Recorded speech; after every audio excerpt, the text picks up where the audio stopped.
Good morning, students. Today in S.St. we will go through chapter 6 only. I have already explained you and given you the question answers, but this is your new chapter for the periodic exam. So that is why we will go through it once again, so that it will be refreshed in your mind again. And chapter 6 is weather and climate. So once again we will go through it, and I'll talk about the definition of weather and climate. What is weather? And what is the difference between weather and climate, and what causes, what changes are caused in the climate due to this weather, weather or climate. What causes are the changes are there in this season. So all these things we will talk, and about the climatic zones also. How many climatic zones are there?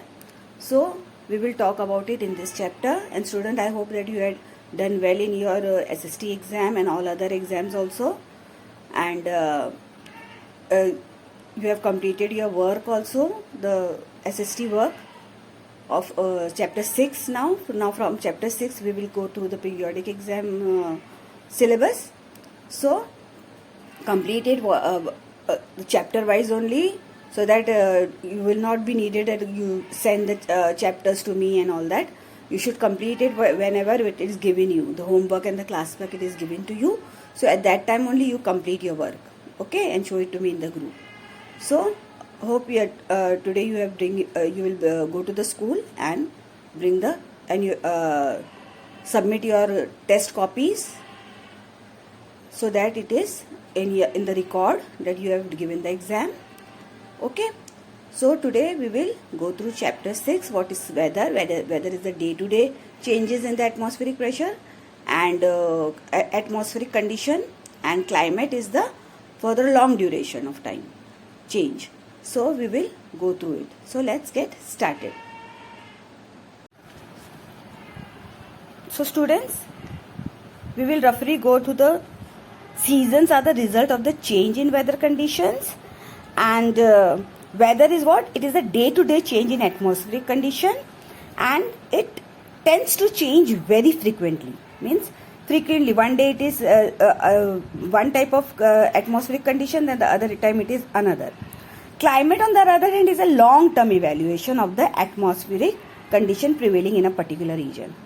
That it is a very cold region or it is hot region. So from that we identify the climate of that place. So what causes changes in the climatic conditions? So these are the causes. The equator, the biggest gainer of sunlight, because we receive the maximum sunlight throughout the year in this. And then this is the how high are we from the sea level. So the altitude at which we live determines the amount of chill we feel. Means at the very high on the very high area or altitude, high level, the climate is very chilled, very cold. So as we move upwards near the mountain side, we will go up, it will be more colder. So due to low pressure and gets colder, hence we experience colder temperature at higher altitudes like at hill stations. Then distance from the sea, how far the area is from the sea. Water gets heated and cools slowly than the land. In summer, when the land is heated by sunlight, water take more time to get heated, because water has the tendency, it takes more time to get heated, and hence the air movement from water bodies to the land keeps the earth cool. Similarly, in winter, while land cools down fast and water cools at a relatively slower pace.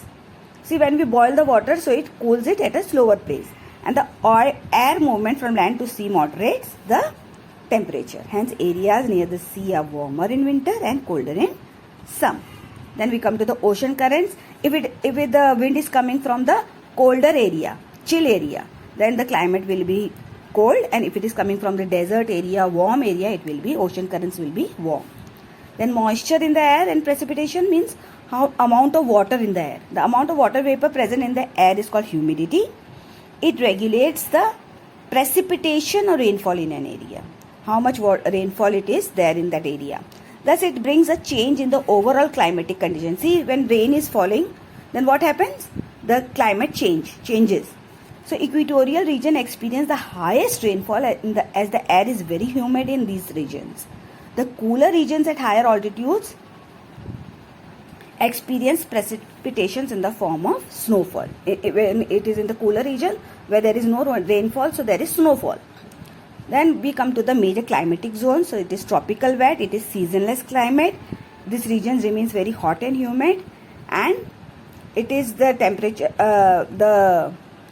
which region it is where, and rainfall is in the daily, is a daily affair of this region. So where it is South Asia, Southeast Asia, Indonesia, Central and South America, Africa. Then desert area, there is a dry climatic zone with less than 10 inches of annual rainfall. And where is that area? Hot deserts of Sahara, Kalahari in Africa, Arabian deserts of the Middle East, and the Thar Desert in India are a few examples. Then the semi-arid, it comes in the desert only, means it is a little bit less than the desert climate. The semi-arid zone shares some features of the desert. Like the desert, this zone also does not receive much rainfall. So what are the most of the western side of South America and Western Africa falls into this climatic zone, and here it is the rainfall is 16 inches. Then Mediterranean, this climatic zone is centered around the Mediterranean Sea. It is centered around that sea, and this zone is characterized by dense human settlement and excellent agricultural production. So it has been the cradle of many civilizations, means many of the populations was there in this Mediterranean region. Then humid subtropical, this zone experience hot and humid summer and mild to cooler winter. And where is this region? Northern Taiwan, northern Vietnam, Japan. Then marine west coast, this climatic zone is regulated by warm oceanic currents and hence has a moderate temperature. And where it is? The Pacific Northwest, London, Ireland, etc. Then humid continental, this climatic zone is home to 4 distinct seasons. We are here 4 distinct seasons occur, and 40 degree and 50 degree latitudes it lies between. Like deciduous forests are found in this region. Then tundra, this is a freezing treeless zone, means throughout it is covered with snow, and summer is very short lasting, only for a few weeks. Winter is very harsh. Okay, so we have gone through this. Word bank, we know that proximity means nearness, cradle means place of origin where it is originate, then hurricane means a tropical cyclone. So we have gone today with this chapter, so it will be refresh in your mind again. Okay, we had gone through it. So I hope you have completed your exercises and question answers and all this. We will go through it once again for this also. Okay, thank you.